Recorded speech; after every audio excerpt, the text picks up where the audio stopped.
আমরা কোরআন এবং হাদিসের আলোকে রমাদানের ২৭টি বিশেষ করণীয় বর্জনীয় সম্পর্কে কোরআন এবং হাদিসের আলোকে কিছু কথা আরজ করব। ওমা তৌফিক ইল্লা বিল্লাহ। বছরের ১১ মাসে আমাদের আমল এবং ইবাদতের যেটুকু ঘাটতি হয়, যেটুকু ত্রুটি বিচ্যুতি থাকে, সেই ইবাদত এবং নেকামলের ত্রুটি বিচ্যুতি এবং ঘাটতি পোষায় নেওয়ার জন্য রমাদান হলো আমাদের জীবনের সবচেয়ে বড় এবং সুবর্ণ সুযোগ। রমাদান মাস উপলক্ষে বিশেষ যে ২৭টি আমলের কথা আমরা বলতে চাই, তার প্রথম আমলটি হলো চাঁদ দেখা। রমাদান মাসের চাঁদ শাবানের শেষ দিনে আমরা পশ্চিম আকাশে তালাশ করব, অনুসন্ধান করব। রমাদানের দ্বিতীয় আমল হলো সবচেয়ে গুরুত্বপূর্ণ আমল, সেটা হলো সিয়াম সাধনা, রোজা রাখা। প্রত্যেক প্রাপ্তবয়স্ক সুস্থ মস্তিষ্ক সম্পন্ন নারী এবং পুরুষ তিনি যদি মুসলমান হয়ে থাকেন, তাহলে সেক্ষেত্রে তার উপরে আল্লাহ রাব্বুল আলামিন রমাদানের দিনের বেলায় রোজা রাখা, সিয়াম সাধনাকে ফরজ করেছেন। প্রত্যেক প্রাপ্তবয়স্ক মুসলিম নারী এবং পুরুষ যদি সুস্থ সবল হয়ে থাকেন, আল্লাহ রাব্বুল আলামিন এই ফরজটাকে পালন করতে হবে। আল্লাহ বলেছেন, কুতিবা আলাইকুমুস সিয়াম, তোমাদের উপরে রোজা রাখাটাকে ফরজ করা হয়েছে। অতএব রমজানের দিনের বেলা রোজা রাখা হলো রমজানের সবচেয়ে বড় আমল। এটা হলো দ্বিতীয় আমল বলেছি। নাম্বার ৩, রমাদান মাস উপলক্ষে রাতের বেলায় তারাবির নামাজ আদায় করা, এটা রমাদানের তৃতীয় আমল। নবী করিম সাল্লাল্লাহু আলাইহি সাল্লাম বলেছেন, মান কামা রমাদানা ঈমানান ওয়া ইহতিসাবা গুফিরা লাহু মা তাকাদ্দামা মিন যামবি। যে ব্যক্তি রমজান মাসে রাতে দাঁড়িয়ে ঈমানের সাথে, ইখলাসের সাথে আল্লাহর কাছ থেকে সওয়াব পাওয়ার আশায় তারাবির নামাজ পড়বে, তার পূর্বের সমস্ত গুনাহ খাতা মাফ করে দেওয়া হবে। রমজানের চতুর্থ আমল হলো সাহারি করা। আমরা অনেকে ইচ্ছাকৃতভাবে সাহারি করি না, হয়তো কখনো ভালো লাগে না সাহারি করতে, খাওয়ার রুচি থাকে না, আমরা সাহারি খাই না। সাহারি খাওয়া ছাড়াও যদি কেউ রোজা রাখে, রোজা হয়ে যাবে, কিন্তু সাহারি খেলে আপনার খাদ্য গ্রহণ হবে, পাশাপাশি আপনি সওয়াব লাভ করবেন। ৫ নম্বর আমল হলো সাহারিটা শেষের দিকে খাওয়া। এখনো অনেক মুরব্বীরা আছেন গ্রামাঞ্চলে, তারা মাঝরাতে সাহারি খেয়ে ফেলেন, ১২টা ১টার দিকে সাহারি খেয়ে ফেলেন। সাহারি খাওয়ার জন্য সবচেয়ে উত্তম সময় হলো রাতের শেষ প্রহরের একেবারে শেষের দিকে। ৬ নম্বর আমল হলো রমজান উপলক্ষে ইফতার করা। ইফতার মানে নাস্তা খাওয়া। সারা বছর আমরা দিনের বেলায় শুরুতে নাস্তা খাই, কিন্তু এর কারণে কোনো সওয়াব আমাদের আমল নামায় লেখা হবে এমন কোনো কথা বলা হয় নাই। কিন্তু রমজান মাসের সন্ধ্যা যখন আপনি ইফতার খাবেন, এই ইফতার খাওয়ার মাধ্যমে আপনি একটা সুন্নাহর উপর আমল করলেন, এটার কারণে আপনার আমল নামাতে একটা সওয়াব লেখা হবে। সওয়াবের আশা যদি আপনার থাকে, ইফতারের নিয়ত যদি আপনার থাকে, তাহলে এর মাধ্যমে আপনি সওয়াব লাভ করবেন। ৭ নম্বর আমল হলো ইফতারটা তাড়াতাড়ি করা, ইফতার বিলম্বে না করা। আমরা অনেকে আছি ইফতার অনেক বেশি দেরি করি। আমরা মনে করি যত দেরি করে ইফতার করা যায় ততই বোধহয় রোজাটা নিশ্চিতভাবে শুদ্ধ হয়, সঠিক হয়। এটা ভুল ধারণা। নবী করিম সাল্লাল্লাহু আলাইহি সাল্লাম বলেছেন, যতদিন পর্যন্ত এই উম্মত মুসলমান জাতি ইফতার দ্রুততার সাথে করবে, অর্থাৎ ওয়াক্ত হওয়ার পর আর বিলম্ব করবে না, ততদিন পর্যন্ত তারা কল্যাণের মধ্যে থাকবে। ৮ নম্বরের রমজানের আমল হলো ইফতারের দোয়া পড়া। ইফতারের দোয়াটা আমরা অনেকে জানিও না, আবার অনেকে জানলেও সেটা কখন পড়তে হয় সেটা জানি না। ইফতারের শুরুতে বিসমিল্লাহ বলে ইফতার শুরু করতে হবে, ইফতার করা শেষ, এরপরে দোয়া পড়তে হবে। আমরা অনেকে ইফতারের আগে দোয়া পড়ি, এই দোয়াটা ইফতার দোয়াটা পড়তে হয় ইফতারের পরে। দোয়াটা হলো যাহাবাজ জামা ওয়াবতাল্লাতিল উরুক ওয়া সাবাতাল আজরু ইনশাআল্লাহ, এটা হলো দোয়া। ৯ নম্বরের আমল হলো ইফতার এবং সাহারি উভয়টাতে খেজুর খাওয়া, এটা সুন্নাহ। খেজুরের মধ্যে প্রচুর খাদ্য শক্তি আছে। আমরা রমজান মাসে যে রোজা রাখি, সারাদিন পানাহার বর্জন করে থাকি, আমরা যদি সাহারিতে খেজুর খাই, আমাদের শরীরে প্রচুর পরিমাণ খাদ্য শক্তি থাকবে। ১০ নম্বরের রমজানের আমল হলো দিনভর বেশি বেশি দোয়া করতে থাকা। ভাইরা আমার, রোজাদার ব্যক্তির দোয়া আল্লাহ রাব্বুল আলামিন ফিরিয়ে দেন না। রোজাদার ব্যক্তি দিনভর আল্লাহর কাছে দোয়া করতে থাকলে সে দোয়া কবুল হয়। নবী করিম সাল্লাল্লাহু আলাইহি সাল্লাম বলেছেন যে কয়েক ব্যক্তির দোয়া ফেরত দেওয়া হয় না, এর ভিতরে একজন হলেন আস-সাইমু হাত্তা ইফতির, রোজাদার ব্যক্তি ইফতার করা পর্যন্ত তার দোয়া কবুল হতে থাকে। আপনি রোজাদার অবস্থায় দোকানে কাজ করছেন, খেতে খামারে কাজ করছেন, আপনি ব্যবসা প্রতিষ্ঠানে কাজ করছেন, আপনি রাস্তায় হাঁটাচলা করছেন, মা বোনরা বাসা বাড়িতে গৃহস্থলী কাজকর্ম করছেন, এই কাজের ফাঁকে ফাঁকে ওযু নাই, অসুবিধা নেই, এই অবস্থায় আপনি দোয়া করতে থাকেন। রোজাদার অবস্থায় দোয়া কবুল হয়। সারাদিন আপনি মনে মনে আপনার চাওয়াগুলো আল্লাহর কাছে নিবেদন করেন, আল্লাহর সাথে আপনি কথা বলতে থাকেন, কারণ দোয়া কবুলের একটা মোক্ষম সময় হলো রমজান মাসে এই রোজা অবস্থায়। 11 নম্বর রমজানের বিশেষ আমল হলো সকল প্রকার পাপাচার বর্জন করা, কারণ রমজানের রোজার উদ্দেশ্যই হলো আমরা যেন পাপাচার বর্জন করতে পারি। 12 নম্বর আমল হলো পাপাচারের মধ্যে আবার বিশেষ করে মিথ্যা কথা, মিথ্যা কাজ, প্রতারণা 2 নম্বরই, এগুলো পরিহার করে চলা।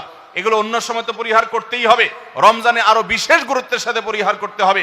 বুখারীর হাদিসে আসছে, নবী করিম সাল্লাল্লাহু আলাইহি সাল্লাম বলেছেন, মাল্লাম ইয়াদা কাওলাজ জুরি ওয়াল আমাল বিহি ফালাইসা লিল্লাহি হাজা আন ইয়াদা তাআমাহু ওয়া শারাবা। যে ব্যক্তি মিথ্যা কথা, মিথ্যা কাজ এগুলো ছাড়লো না, সেই ব্যক্তির উপবাস থাকায় আল্লাহর কোনো ঠেকা পড়ে নাই।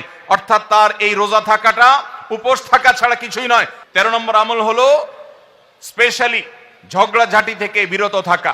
14 নম্বর বিশেষ আমল হলো সাধারণ যত আমল আছে, সাধারণ যত ভালো কাজ আছে, সেই ভালো কাজগুলো এই মাসে সবচেয়ে বেশি গুরুত্বের সাথে করা। কারণ আপনারা জানেন, নবী করিম সাল্লাল্লাহু আলাইহি সাল্লাম বলেছেন, রমজানের শুরুর দিকে আল্লাহর পক্ষ থেকে এক ফেরেশতা ঘোষণা দিতে থাকে, ইয়া বাগিয়াল খায়র আকবিল।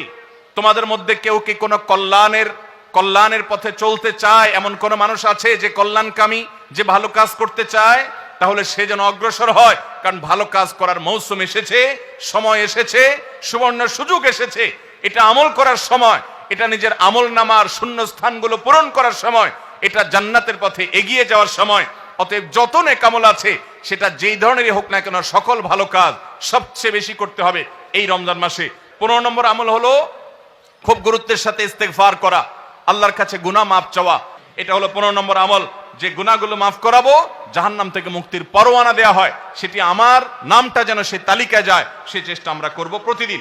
16 নম্বর রমজানের বিশেষ আমল হলো রোজাদারকে ইফতার করানো। নবী করিম সাল্লাল্লাহু আলাইহি সাল্লাম বলেছেন, মান ফাত্তারা সাইমান ফালাহু মিথলু আজরিহি মিন গায়রি আন ইউনকাসা মিন আজরিহি শাইআ। যদি কেউ কোনো রোজাদারকে ইফতার করায়, আল্লাহ রাব্বুল আলামিন ওই রোজাদারের রোজার কারণে তিনি যে সওয়াব পেয়েছেন তারটা তিনি পাবেন, অতিরিক্ত বোনাস হিসেবে যেই লোকটা ইফতার করালো রোজাদারকে, আল্লাহ তাআলা তাকে সমপরিমাণ সওয়াব দান করবেন। 17 নম্বর রমজানের স্পেশাল আমল হলো যে রমজানের বিশেষ গুরুত্বের সাথে কোরআন তেলাওয়াত করা। কারণ রমজান মাসের পরিচয় দিতে গিয়ে আল্লাহ তাআলা কোরআনে বলেছেন, শাহরু রমাদান আল্লাযী উনজিলা ফীহিল কুরআন। রমজান এমন মাস যে মাসে কোরআন নাজিল করা হয়েছে। এই কোরআন দিয়ে রমজানকে আল্লাহ পরিচয় দিয়েছেন। রমজান মাসের মর্যাদাই হয়েছে কোরআনের কারণে। এই জন্য কোরআনের সাথে রমজানে বেশি সময় কাটাতে হবে।